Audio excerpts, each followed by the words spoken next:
sí se ve.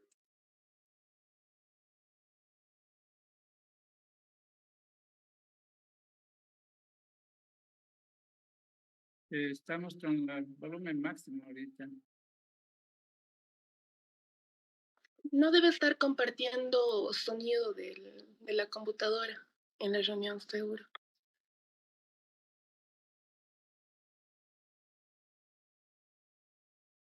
Abierto. Ay.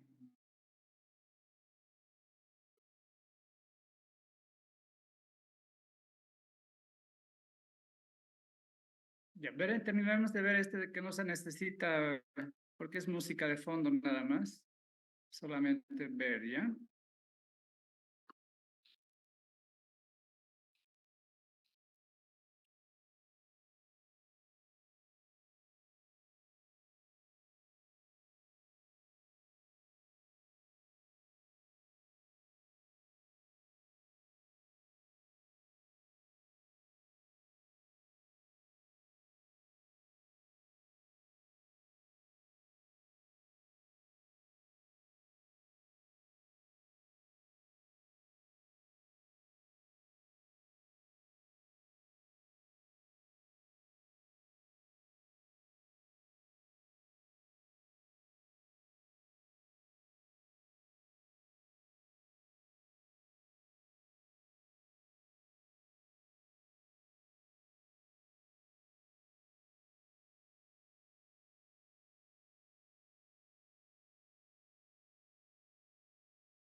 A ver si tenemos suerte con este.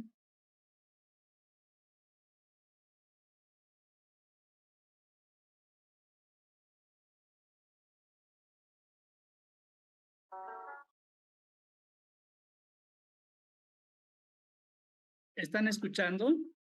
¿Se escucha, doctor? Ok, gracias. Nuestro Sol es una estrella estable, que es rara en el universo y del tamaño preciso para poder permitir la vida.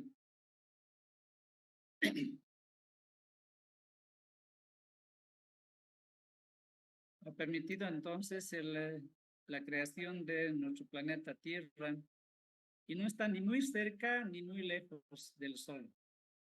Y eso permite que exista agua líquida. Ahí tenemos los otros planetas en los cuales la vida no se ha podido dar. Nuestro Sol y la Tierra están en una distancia adecuada y en una zona habitable de la Vía Láctea, ni muy lejos del centro de la Vía Láctea, ni muy lejos, ni muy cerca del centro.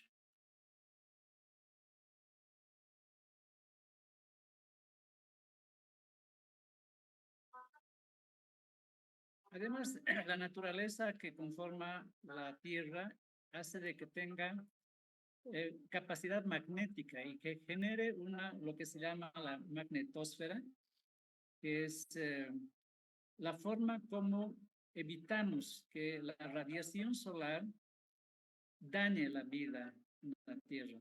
La radiación solar haría imposible la vida si es que no existiera la magnetosfera. No todos los planetas tienen esa particularidad.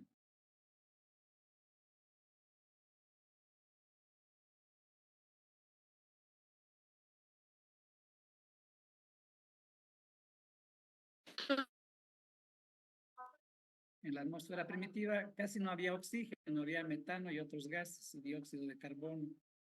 Y el metano causó un potente efecto invernadero.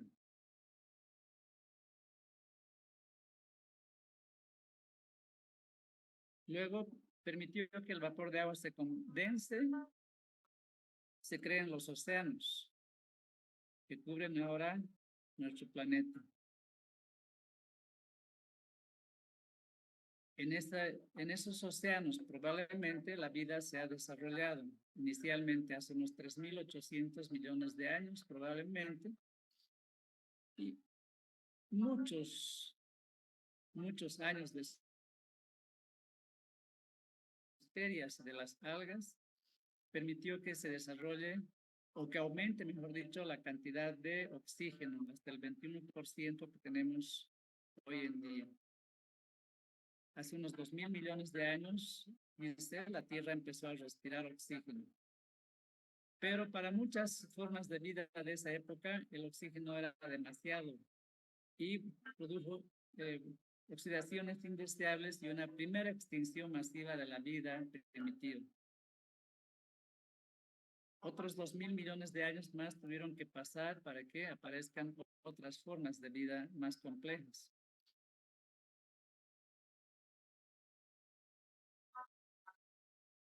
Vemos en este gráfico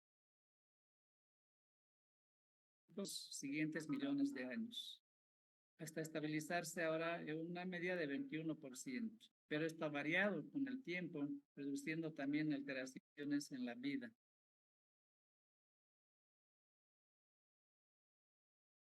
Dice el oxígeno ha marcado el ritmo de la evolución.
Estoy intentando mostrar la pantalla, pero no entiendo, no importa.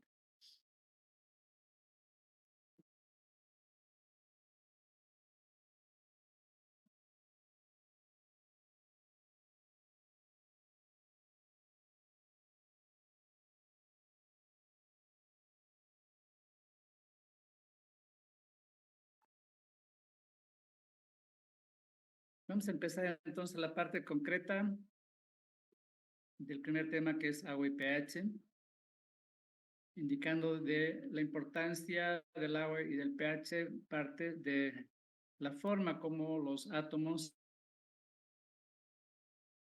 atómicos. Seguramente ustedes en colegio han visto que las estructuras atómicas se describen de una forma simple, como vemos acá en la imagen, con un núcleo que tiene protones y neutrones y en órbita los electrones. Esta es una forma simplista, ayuda a entender, sí, pero es una forma simplista de entender algo que está mucho más allá de nuestra comprensión y que es gobernada por lo que se conoce como la que es aquella que gobierna lo microscópico, lo muy pequeño, a diferencia de la teoría de la relatividad que gobierna el mundo macroscópico. La física cuántica es algo muy extraño que el ser humano no acaba de entender, pero sí manejamos los fenómenos cuánticos de tal manera que están permitiendo el desarrollo de la humanidad y, por ejemplo, el desarrollo de chips cuánticos que van a ir revolucionando más aún lo que significa artificial.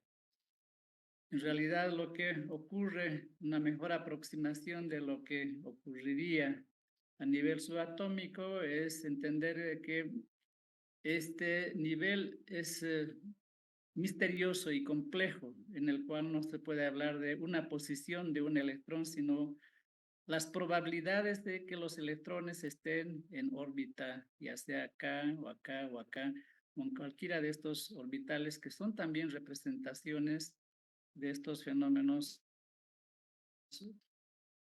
Sin embargo, entonces, nosotros nos remitiremos a los elementos más sencillos para poder entender todos estos fenómenos que abarcan desde la estructura atómica, los átomos, sean estos neutros o sean iónicos, moléculas iónicas, pares de electrones, moléculas polares y apolares, que es lo mínimo que tenemos que saber porque de ello parte la vida.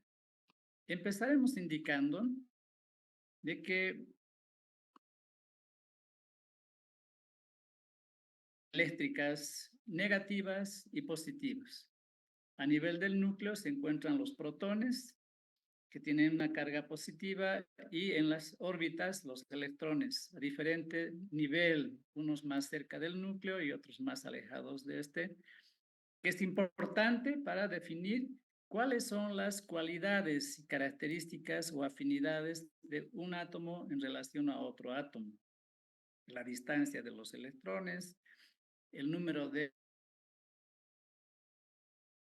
todo eso que ustedes me imagino que han visto en colegio y que estamos recordando.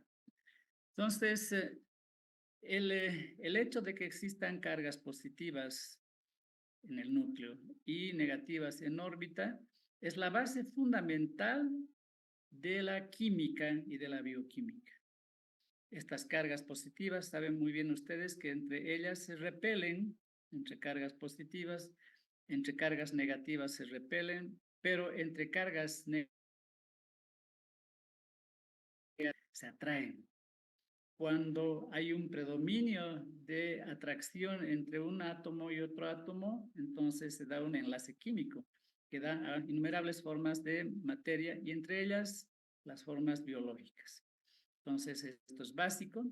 Tenemos acá la representación en amarillo los electrones, en verde los protones y aquí tenemos en rojo los neutrones que no tienen carga.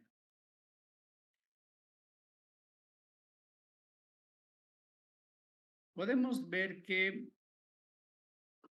estos átomos, como por ejemplo el átomo de hidrógeno, es importante también saber esto, tienen entre ellos variaciones, es decir, no todos los átomos de hidrógeno, que es el elemento más pesado, tienen esta configuración de acá a la izquierda. Un solo protón es el que más abunda en la naturaleza, se le conoce como protión. Pero también hay en forma más escasa el deuterio y el tritio. el deuterio con un neutrón adicional y el tritio con 2 neutrones, que son entonces hidrógeno pesado. Parte de la historia nos indica que este hidrógeno pesado permitió la formación del agua pesada, que es el elemento en el cual se enfrían y evitan que las reacciones de los reactores nucleares que producen energía eléctrica desencadenen una explosión atómica, porque estos núcleos pesados impiden que se desarrollen precisamente esas reacciones. Entonces, esto forma la famosa agua pesada. En la composición de los átomos en general, lo que decía hace un momento, por ejemplo, acá existen en forma simplista diversos niveles de los orbitales. Vemos acá que el sodio tiene 4, 5, 6, 7, 8, 9, 10, 11 electrones en total. En cambio, el cloro, si sumamos todo esto, son 17 electrones. Resulta que hay un principio que se llama el octeto estable. Por razones termodinámicas que yo tampoco entiendo, los átomos se comportan a reaccionar, o sin mucha tendencia a reaccionar cuando tienen, fíjense acá, en la capa más, en este caso, obviando esto, olvidándonos de esto de acá que estoy señalando con el cursor, en la siguiente capa tenemos 2, 4, 6, 8. Ok, pero esta no es la realidad del sodio. El sodio tiene en la capa más externa un electrón. Y los electrones no quieren, no están estables cuando están sin su pareja. Del ser humano. Los átomos de sodio son inestables porque en su capa más externa tiene un solo electrón, le falta su pareja. En cambio, aquí a la derecha, en la capa más externa del cloro, tenemos 2, 4, 6, 7. También hay un electrón sin su pareja, por lo que el cloro es un átomo extremadamente inestable. Utiliza como una sustancia para desinfectar, porque reacciona muy fácilmente, matando, anulando, neutralizando microorganismos. Todos los compuestos de cloro, como el hipoclorito o la lavandina, que es un término más común, tienen esa característica porque el cloro es un átomo altamente inestable. Tiene 7 electrones en la capa más externa y le falta 1. Por eso reacciona con casi todo para quitar. Está reaccionando el electrón que le falta. Pero en nuestro medio tenemos la sal común, entre paréntesis. Los que no conocen el Salar de Uyuni no conocen nada. Cerramos paréntesis. En el Salar de Uyuni han ocurrido quintillones de reacciones entre el cloro y el sodio, donde el sodio se deshace, en realidad, el cloro le quita su electrón y se la lleva a una parte cercana a su orbital más externo. De tal manera que ahora, si nos desplazamos aquí a la derecha, el cloro tiene 2, 4, 6, 8 electrones en su capa más externa. Y como al sodio le han quitado este electrón de su capa más externa, queda ahora expuesta la capa siguiente. Y la capa siguiente tiene 8. 2, 4, 6, 8 electrones. Se ha formado un enlace iónico, un enlace estable. Se han estabilizado los dos compuestos a través de este matrimonio. Es un matrimonio ideal. Pero, y este es un fenómeno que es trascendente en la bioquímica, al perder cuasi completamente su electrón, el sodio, predomina un exceso de la carga positiva. Porque acá a la izquierda sin tener en cuenta el cloro, el sodio es un átomo neutro. Tiene el mismo número de protones que de electrones en órbita. Ahora,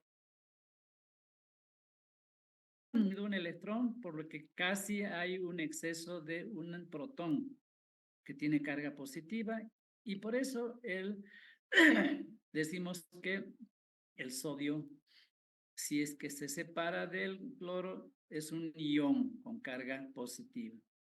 Y el cloro, como ha ganado un electrón, va a tener una carga negativa, se va a convertir en un ion negativo. Aquí tenemos la forma del enlace, pero cuando el cloruro de sodio se separan y el cloro se llevó el electrón y se convierte en ion cloro con una carga negativa. Es el electrón que les robó. Y el sodio, un ion positivo. Esto es lo que sucede todo el tiempo en forma permanente en todas nuestras células, en el interior de nuestras células, en el espacio intersticial y en el líquido extracelular. Este fenómeno tan importante entre el cloruro de sodio.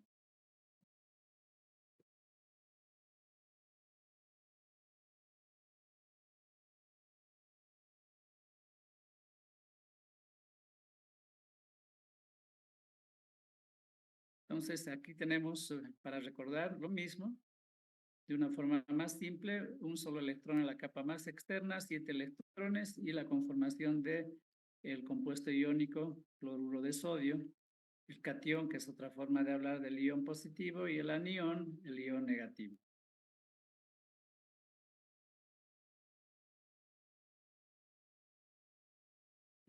Recalcamos acá en esta imagen la importancia de comprender el octeto estable.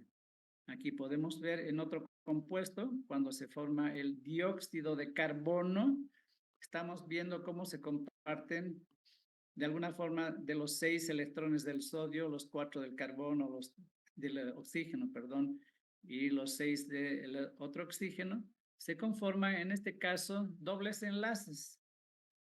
Se comparte para el carbono, aquí tiene negro, y comparte con 2 del oxígeno por este lado y con 2 del oxígeno, consiguiendo entonces los 8 electrones del octeto estable. Y por su parte, cada uno de los oxígenos lo propio, 2, 4, 6, 8, 2, 4, 6, 8. El dióxido de carbono, sustancia tremendamente importante en la bioquímica, en nuestra biología.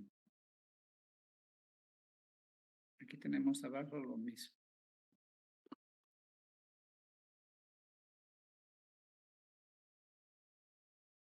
Aquí la palabra valencia que les recuerda al colegio, pero que no nos da mayor información.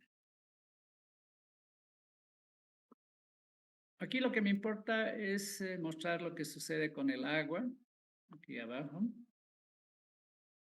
El agua H2O es una molécula neutra. Hace un momento hablábamos de los átomos neutros, que son aquellos que tienen el mismo número de protones, y los iónicos en los que hay un exceso de electrones o un déficit de electrones. Acá tenemos el agua. El agua es una molécula neutra. Tiene para cada uno de los hidrógenos, tiene el hidrógeno y su electrón neutro. El hidrógeno y su electrón neutro. Y los electrones del oxígeno que tienen el conjunto de los electrones de los 2 hidrógenos y del oxígeno nos da un número que es igual al conjunto de los protones de los 3 átomos. El agua es una molécula neutra. Sin embargo, como veremos el día viernes, vamos a ver que el agua es una sustancia polar, es decir, que tiene polos. ¿Por qué? Porque tiene una distribución inequitativa en el espacio, haciendo que en cierta región del espacio cercana al oxígeno exista un mayor número de electrones, lo que le da a esa región una carga negativa, y predominando la carga positiva cerca de los núcleos de cada uno de los hidrógenos. Las moléculas pueden ser neutras, pueden ser iónicas. Esto es trascendental en el campo de la bioquímica. Tenemos acá arriba un par de ejemplos. Vamos a ver acá que existe un compuesto de enorme importancia, de trascendente importancia, que ustedes van a tener en cuenta hasta el último día de su formación cuando sean médicos, que es el bicarbonato. En todas nuestras células tenemos bicarbonato. Acá esta es una molécula iónica, porque tiene un electrón de más. Un electrón de más. ¿Por qué tiene un electrón de más? Porque antes era así, como está aquí al centro. H2CO3. Este es el bicarbonato. Entonces acá esta es una molécula neutra, pero es un ácido. H2CO3 nos indica que es un ácido. Este ácido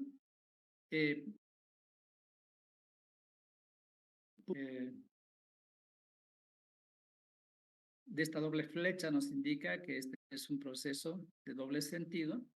Este ácido carbónico puede disociar, es decir, donar al medio uno de estos hidrógenos, su protón, no su electrón. Su protón puede ser donado al medio, acá tenemos a la izquierda como H positivo, que nos indica que solamente es el protón. Acá. Por eso el ácido carbónico, cuando dona un protón, se convierte en el ion bicarbonato. Carga negativa porque se ha quedado con el electrón de este hidrógeno iónico, de este protón. Entonces, esta es una muestra de la importancia de las sustancias iónicas, de los ácidos, y como vamos a ver más adelante, de las bases en nuestro medio. El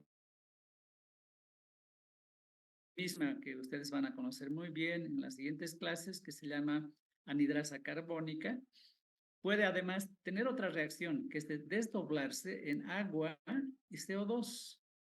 Este es el fenómeno que ocurre todo el tiempo, que permite que podamos exhalar, eliminar hacia el medio ambiente todo el CO2 de nuestro organismo, producto final de nuestro metabolismo. Aquí vamos a ver otro ejemplo de otro compuesto biológico de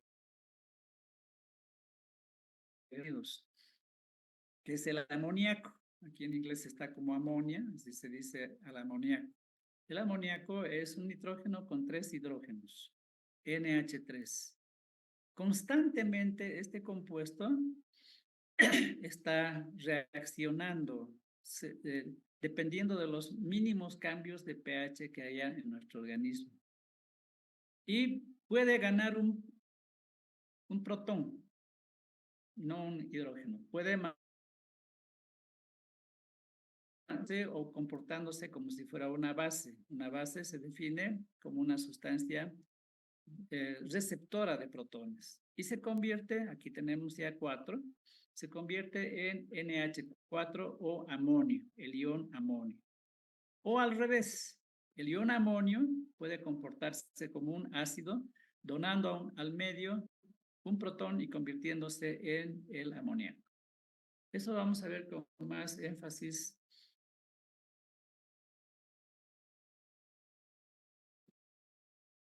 Finalmente, para acabar esta nuestra clase, vamos a hablar de que también las moléculas, ya lo hemos mencionado un poco con el agua, pueden ser apolares o polares.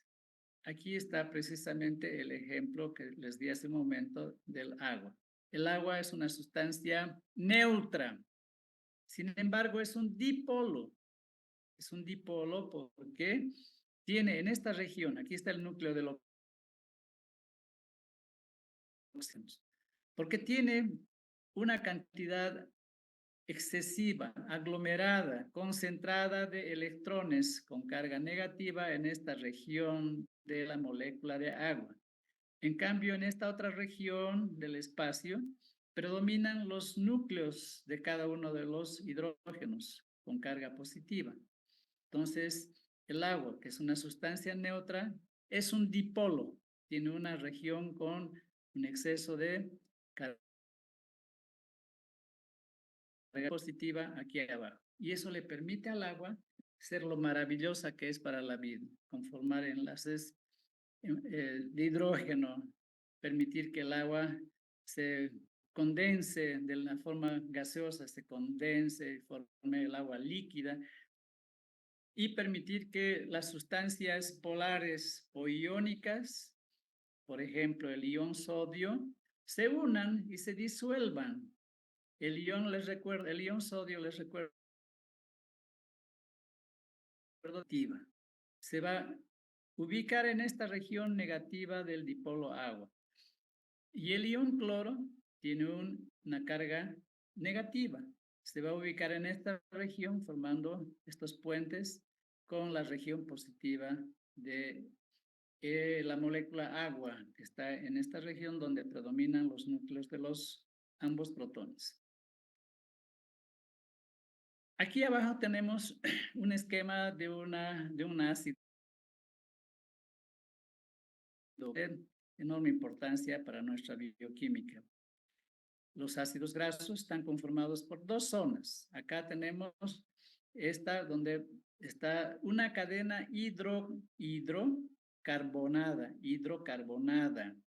más o menos larga, no importa el número ahorita, pero que está conformada por enlaces covalentes.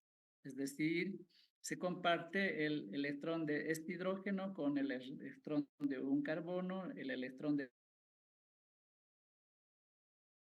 este otro. Y todos los electrones compartidos están a la misma distancia de los núcleos. No como acá. Aquí hay una concentración excesiva, por eso aquí hay una carga negativa, polo negativo. Acá no, en toda esta región todo está equilibrado y esta es una región del ácido graso, de las grasas, apolar, no hay polo. No estamos hablando de carga iónica, muchachos. Gente para la formación de las membranas, de las dobles membranas de todas nuestras células. Y aquí tenemos en este extremo lo que se conoce como la cabecita del ácido carboxílico, COOH. COOH es el grupo carboxilo o el ácido carboxílico, digamos, de esta molécula de grasa. Aquí sí hay una región en este grupo alcohólico, OH, una región con exceso de carga negativa. Las grasas, entonces, tienen este carácter que se conoce como carácter anfipático, una región apolar y una región polar, que como veremos más adelante en la siguiente clase probablemente, permite la conformación de las dobles capas de las membranas y permite que estemos acá presentes hablando a ustedes. Bien, muchachos.